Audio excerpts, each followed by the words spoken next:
suku bangsa lain, maka mereka mulai bergerak untuk berpindah.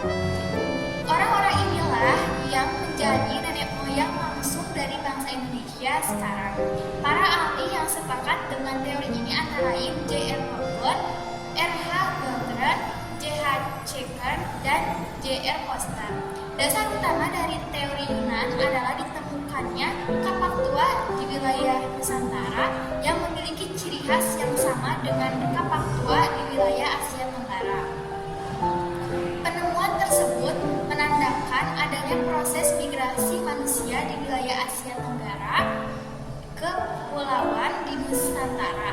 Adapun migrasi manusia tersebut disebabkan karena faktor terdesak oleh bangsa yang lebih kuat. Berdasarkan peristiwa tersebut, teori Yunan menandakan ada 3 gelombang kedatangan tersebut antara lain Proto-Melayu, Proto-Melayu, dan Melanesian. Yang pertama, Proto-Melayu. Proto-Melayu atau Melayu tua adalah orang-orang Austronesia yang berasal dari Asia yang pertama kali datang di Kepulauan Nusantara sekitar tahun 1500 SM.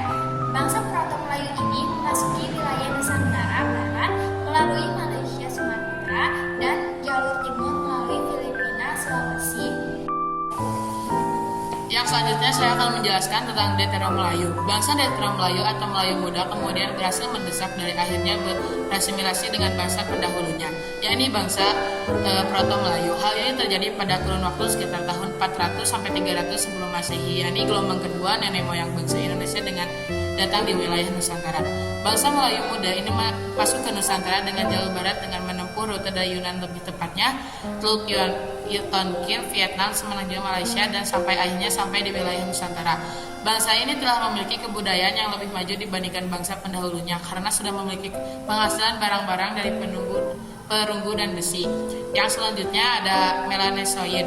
Ras Melanesoid datang ke Indonesia pada sekitar 70.000 tahun sebelum Masehi saat penghujung zaman es. Pada zaman tersebut suhu turun ke titik terdingin sehingga membuat perairan laut membeku. Ras ini bermigrasi dari Asia ke Oceania, tepatnya ke wilayah Papua dan benua Australia yang saat itu masih menjadi satu daratan. Selain ke wilayah Papua dan Australia, ras Melanesoid juga menyebar ke beberapa wilayah seperti Bismarck, Fiji, Solomon, Vanuatu, Papua Nugini, dan Indonesia sendiri. Bersembarangan tertinggi dibandingkan dengan lainnya, diperkirakan terdapat 70.000 ras Melanesoid yang menempati wilayah Papua. Adapun 30% lainnya ditemukan di sekitar Papua, misalnya di Papua Nugini. Proses persebaran ini juga disebabkan adanya migrasi yang dilakukan penduduk Yunani ke Nusantara pada tahun 2000 tahun sebelum Masehi. Teori Nusantara. Teori asal-usul nenek moyang Indonesia berikutnya adalah teori Nusantara yang bisa dibilang sangat berbeda dengan teori Yunan. Teori ini menyebutkan bahwa bangsa Indonesia berasal dari wilayah Indonesia itu sendiri, yakni tidak melalui proses migrasi dari daerah manapun. Teori Nusantara ini didukung oleh para ahli, antara lain Goris Keraf, G. Crawford, Sultan Takdir, Alis Jahbana, dan Muhammad Yamin. Dasar utama teori Nusantara adalah berdasarkan pada bangsa Melayu yang merupakan bangsa dengan peradaban yang sudah tinggi. Anggapan tersebut didasari pada hipotesis bahwa bangsa Melayu telah melewati proses perkembangan budaya sebelum di wilayahnya. Jadi kesimpulannya, bangsa Melayu asli di Nusantara yang akhirnya tumbuh dan berkembang dengan sendirinya tanpa adanya perpindahan ke wilayah tersebut. Teori Nusantara juga didukung dengan penemuan adanya kesamaan bahasa Melayu dengan bahasa Kamboja karena sebuah kebetulan. Kemudian penemuan Homo solensis dan Homo wajakensis di Pulau Jawa menjadi penanda bahwa keturunan bangsa Melayu memiliki kompetensi berasal dari Jawa.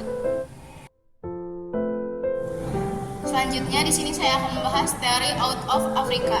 Teori out of Africa adalah teori asal-usul nenek moyang Indonesia yang berbeda dari versi teori-teori sebelumnya.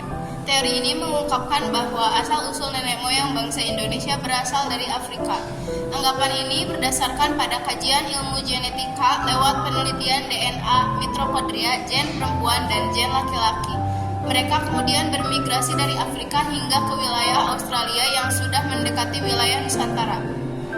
Teori ini kemudian mengungkapkan bahwa bangsa Afrika bermigrasi atau melakukan perpindahan menuju Asia Barat sekitar 50.000 sampai 70.000 tahun yang lalu. Pada sekitar tahun itu, bumi sedang memasuki akhir zaman glasial, yakni ketika permukaan air laut menjadi lebih dangkal karena air masih berbentuk glister. Pada masa itu, memang memungkinkan manusia untuk menyeberangi lautan hanya dengan menggunakan perahu sederhana. Perpindahan bangsa Afrika ke Asia kemudian terpecah menjadi beberapa kelompok.